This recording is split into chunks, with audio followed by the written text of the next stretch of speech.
No yelling or arguing, just listening. It felt a way that we hadn't talked in a long time, not since from before we got together years ago when we're friends and classmates.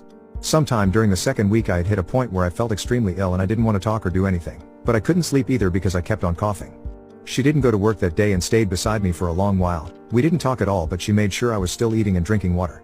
There's a lot that can be said on how those 2 weeks made me feel about my situation with her and everything that had happened, but I can't convey them in words, much less writing, but I'll just say it was a lot of time to think.